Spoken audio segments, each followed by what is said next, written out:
It started as a normal evening, the kind that doesn't feel like it's leading anywhere important. Evan Cole had spent most of the day inside his apartment in a quiet residential block just outside a mid-sized town. Nothing unusual had happened, no visitors, no calls he didn't recognize, just the usual routine of scrolling, eating late, and waiting for the night to pass. By the time it hit around 9 p.m., the building outside had already gone mostly silent. A few distant cars passed now and then, but otherwise everything felt still. Evan had his lights dimmed and was sitting on the couch watching something on TV he wasn't really paying attention to. His phone was on the coffee table, screen face up, charging cable slightly bent under it. That's when the first call came in. Unknown number. He glanced at it, frowned, and let it ring out. No voicemail, no message. He went back to his show. 5 minutes later, the phone rang again. Same number. He stared at it longer this time. Something about it felt off. Not just spam. Spam callers usually didn't call twice in a row that quickly. He picked it up, held it for a second, then declined it. The moment he set it down, it rang again. Third time. Evan sat forward now, fully focused. This wasn't normal behavior for any automated system he knew of. It felt deliberate, persistent. He answered. For a moment, there was nothing, just silence on the other end. Then a faint sound of wind, like the phone had been left outside somewhere. Evan cleared his throat. Hello? Still nothing. He pulled the phone away slightly to check the connection. It was active, call timer running. Who is this? The wind noise continued, but no voice responded. A strange discomfort settled in his chest. He ended the call. For a few seconds, he just sat there staring at the screen. Then he shook it off. Probably a prank, maybe a wrong number glitching out. He tried to go back to his show, but it didn't fully work. His attention kept drifting back to the phone. A few minutes later, his friends finally joined his voice chat for gaming. The distraction helped. The strange call faded into the background as they joked and played online matches together. For a while, everything felt normal again. The calls stopped completely once he was on voice chat. That detail stood out later, but at the time he didn't think much of it. Around 2 a.m., the group decided to log off. One by one, they left the call. Evan stayed at his desk for a bit longer, scrolling through his phone, letting the silence of his apartment settle back in. That's when his phone vibrated. A text message. Same unknown number. He opened it without thinking too much. There was only one attachment, an image. At first, it didn't register properly. It looked like his room, his desk, his monitor glowing faintly, his chair slightly turned. Then it hit him. It was taken from behind him. Evan's body went cold instantly. He turned around so fast his chair nearly tipped. The room was empty, but the feeling of being watched didn't leave. He stood up slowly, scanning the corners of the apartment. The hallway was dark, kitchen quiet, bathroom door slightly ajar but unchanged from earlier. Still, the image on his phone didn't make sense. He walked to the window behind his desk, closed, locked, curtains half drawn, no sign of anyone outside. He went back to his phone and sent the image to his friends immediately.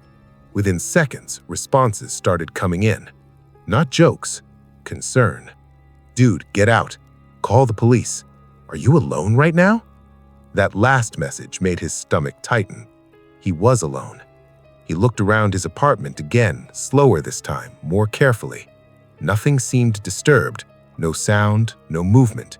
But the image meant someone had been there recently or still was. Evan stepped into the hallway and checked every room one by one. Bathroom, empty. Kitchen, empty. Living room, nothing out of place. Except for the front door. It was slightly open. Not wide, just enough to see darkness beyond it. He froze. For a moment, he convinced himself it had to be wind, something he missed earlier. But deep down, he knew that didn't feel right. His phone vibrated again in his hand. Another message from the same number. No image this time, just a single word. Turn. Evan didn't. For a few seconds, he just stood there, staring at the open door. His breathing felt too loud in his ears. Every instinct told him not to move. Then he heard it. A slow knock, coming from somewhere inside the apartment. Not the front door. The sound came from the hallway behind him.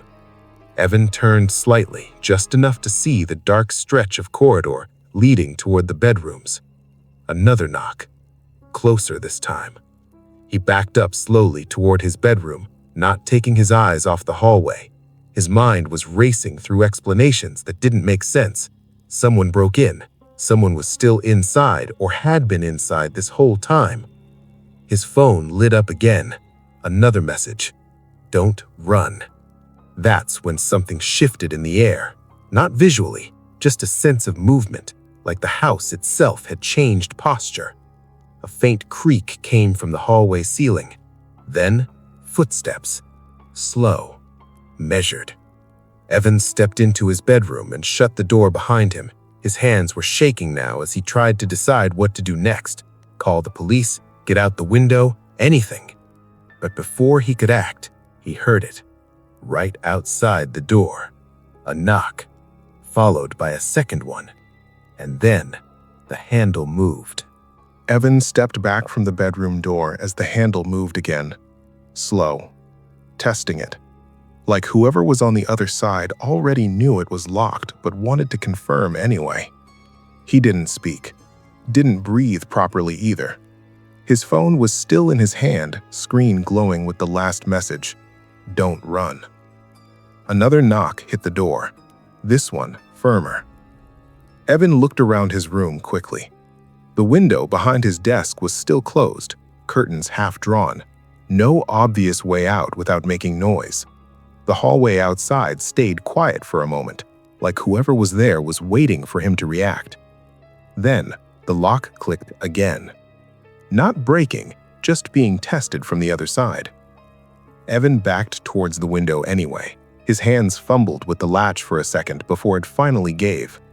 Cold air rushed in. The outside was dark, the small yard behind the building barely visible under the weak glow of a distant streetlight. Behind him, the door handle twisted again. Harder this time. He climbed onto the windowsill. That's when the knocking stopped completely. For a second, everything went still. Then a voice came through the door. Low. Calm. You saw the picture. Evan froze. The voice wasn't loud, but it carried in a way that felt too close, like it wasn't coming from the hallway, but from right beside him. He didn't answer. Another pause followed. Then the same voice, slightly closer now. You shouldn't have looked. Evan pulled himself halfway through the window. His foot slipped on the frame, scraping loudly against the metal edge. He winced at the sound, waiting for a reaction. Nothing immediate. Then, the footsteps started again. But this time, they weren't at the door. They were inside the room. Evan didn't look back. He dropped out of the window onto the grass below, landing hard but staying upright. Pain shot through his ankle, but adrenaline pushed him forward. Behind him, the window frame creaked. Something had leaned against it. He ran, not towards the front of the building, away from it entirely, cutting across the small yard towards the parking area where a few streetlights flickered. His apartment block sat close to others, but at that hour, everything looked shut down, empty, lifeless. As he reached the edge of the lot, he finally glanced back. His bedroom light was still on. The window he had just climbed out of was now fully open, and for a second, he thought he saw movement inside the room. Not clear enough to identify, just a darker shape against the glow. He didn't wait to confirm anything. Evan ran until he reached the main road and only stopped when he saw a passing car. He flagged it down, breathless, trying to explain what had just happened. The driver called emergency services for him. Police arrived within minutes. They checked the apartment, searched every room, the hallway, the building entrance, even the surrounding area. Nothing was found inside. No forced entry, no fingerprints that stood out, no device, no phone, no person. just the open window in his room and the unlocked front door. The officers asked about the messages. Evan showed them everything: the calls, the image, the texts. They took photos of his phone and noted the number. It came back as a burner, untraceable, no identity, no location, just a temporary line that had already gone dead. They told him it could have been a prank, someone messing with him remotely, maybe someone who had access earlier in the day, maybe a coincidence, but none of it explained how the photo was taken or how the front door had ended up open. The case didn't go anywhere after that. Weeks passed and Evan tried to move on. He changed his locks, checked every corner of his apartment more than once, even considered moving out. Eventually, life started to feel normal again. Almost.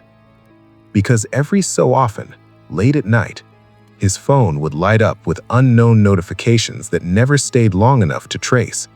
And sometimes, when he was sitting in silence, he would swear he heard a soft vibration from somewhere in the apartment that didn't belong to any device he owned. Nothing ever happened again, but he stopped assuming it was over. Daniel had lived alone for almost 4 years in a quiet stretch of farmland outside a small place called Alder Creek. It was the kind of area where the nearest neighbor was far enough away that you never really saw them unless something went wrong. Most nights were the same: silent fields, occasional wind pushing through the trees, and nothing else worth paying attention to. That night started like any other. He had spent the entire day at home fixing small things around the house, cleaning and scrolling through his phone without really focusing on anything. By the time evening came, he felt that familiar tiredness that comes from doing nothing all day. Around 9 p.m., he went upstairs, switched off most of the lights, and settled into bed with his phone. He was halfway through a video when he noticed something odd. At first, it was faint, a low murmur outside. He paused the video and listened again. Voices. Not loud, but distinct enough to tell it was more than one person. They were speaking in short bursts, like they were trying not to be heard. Daniel sat up slowly, letting the silence inside the house sharpen his hearing. The voices did not sound close, but they were definitely on his property. That detail made his chest tighten. He lived far enough from the road that no one should have been walking around randomly at night. There were no shortcuts here, no reason for anyone to pass through unless they already knew the place. Daniel got out of bed and moved toward the window. The floor creaked under his feet, and as soon as he leaned closer to the glass, the voices stopped. Just like that. No footsteps, no talking, nothing. He stayed still for a moment, scanning the dark outline of his land. The fields beyond his house were swallowed in black. Trees barely moved in the wind. It all looked normal, but the timing of the silence made it feel anything but normal. He stepped back from the window slowly. For a few minutes, he waited, unsure whether to ignore it or check again. Curiosity started to take over the fear. Maybe it was just teenagers cutting through the wrong property. That happens sometimes in rural areas. People looking for shortcuts, not realizing how isolated things really were out here. Still, something about it felt wrong. After a short hesitation, he went downstairs. He checked the kitchen window, then the side door, then the front hallway. Everything was locked. Everything was still. But the silence outside now felt heavier than before. Finally, after what felt like half an hour, Daniel made a decision he would later regret thinking about it all. He opened the front door. Cold air rushed in immediately. The porch light lit up a small circle in front of him, but beyond that was complete darkness. He stepped out cautiously, listening. The night sounded normal again. Crickets, wind, distant rustling in the grass. No voices. He walked a few steps further, squinting into the yard. Nothing moved, no shadows between the trees, no sign anyone had been there at all. Still, the feeling in his stomach did not go away. It was like being watched from somewhere just beyond the light. He turned back toward the house and went inside, locking the deadbolt behind him. The moment the deadbolt clicked into place, his nerves eased slightly. He told himself it had been nothing, just noise carried weirdly through the fields. He made a glass of water, sat in the kitchen for a few minutes, and eventually went back upstairs. Sleep did not come quickly, but it came eventually. Daniel did not know how long he had been out when the sound awoke him. A sudden crash. Sharp, close, somewhere inside the house. He shot upright in bed, heart already racing before he was fully awake. Another sound followed, glass breaking, not outside, inside the house. He rushed to his bedroom door and opened it. The hallway light was flickering. Broken glass was scattered near the far end, near one of the small windows that faced the side yard. Something had been thrown through it. Before he could fully process it, another sound echoed through the house. Heavy voices, multiple people, moving fast now. Then came the banging at the front door, hard enough to shake the walls. Daniel stepped back instinctively as another window shattered somewhere downstairs. The house felt too small, too exposed.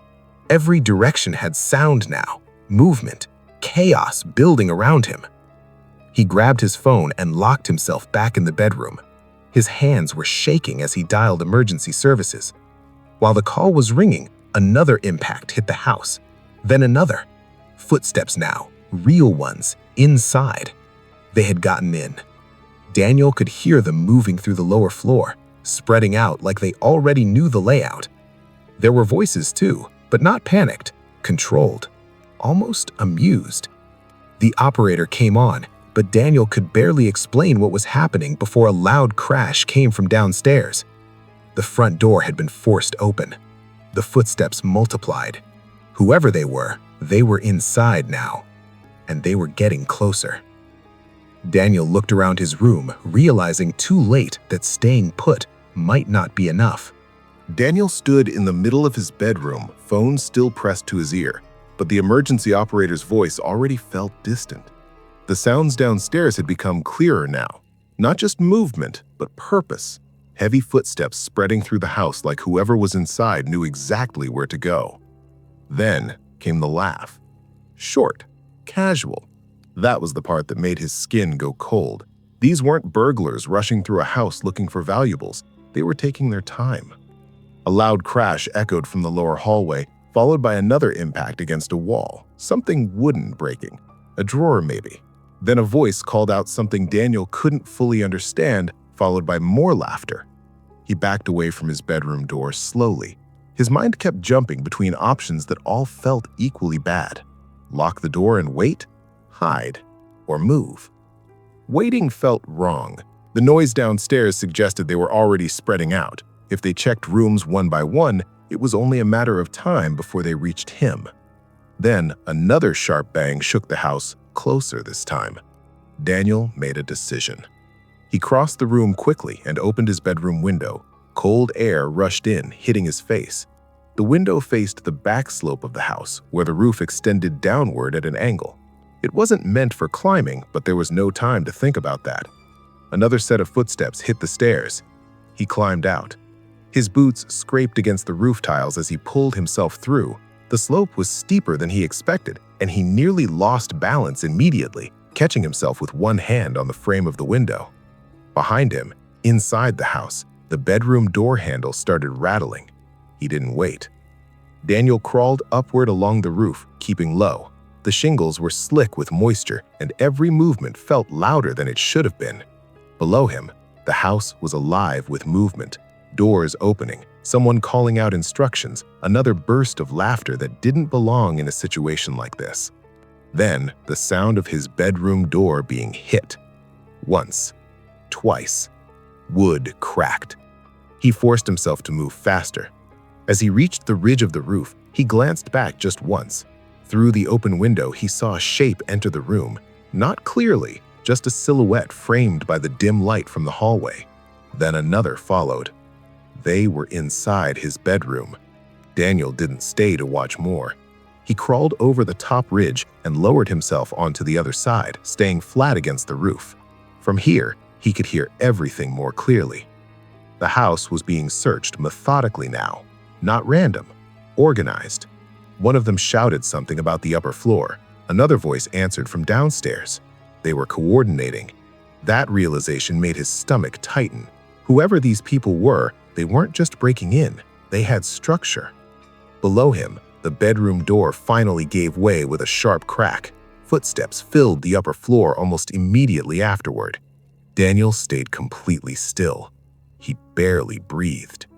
Inside the house, doors were being opened and shut. Someone was checking rooms quickly now, frustration creeping into their movements. One of them shouted again, closer this time, as if they were only a few rooms away from realizing he wasn't inside anymore.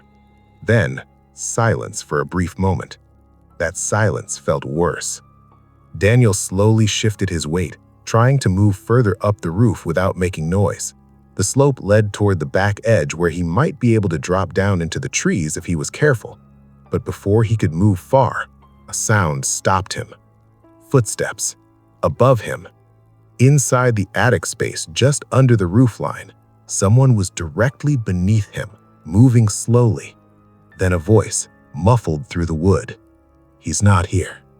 A second voice responded, closer to the attic hatch. "Check outside." Daniel froze. The realization hit him all at once. They weren't just searching inside, they were adapting. He stayed still as the attic hatch creaked open somewhere below the ridge. Light spilled upward from inside the house, cutting across the underside of the roof. For a few seconds, everything felt suspended. Then came distant sirens. At first faint, then growing louder.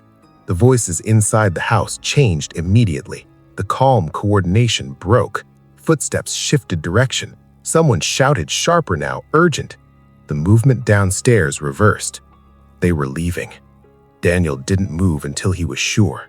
He listened as the footsteps rushed back through the lower floor. Doors opened fast, heavy movement toward the exit. A final crash as something was knocked over in the rush. Then, the front door slammed open. Silence followed almost instantly. The house, which had been full of movement seconds before, was suddenly empty again except for the sound of approaching sirens. Daniel stayed on the roof until the first flashlights appeared outside. Officers called out, scanning the property. Only then did he carefully lower himself back down toward the window and let them help him down. The inside of the house looked worse than he remembered even minutes earlier. Broken glass everywhere, furniture overturned, doors damaged. It wasn't random destruction, it looked searched. But nothing obvious was taken. That detail stayed with him longer than anything else, because it meant they hadn't come for things. They had come for space, or time, or him. Even after officers cleared the house and eventually left, Daniel didn't feel settled. The quiet that returned afterward wasn't normal anymore. It felt temporary, like the house had already been visited by something that could come back whenever it wanted. And that thought never really left him.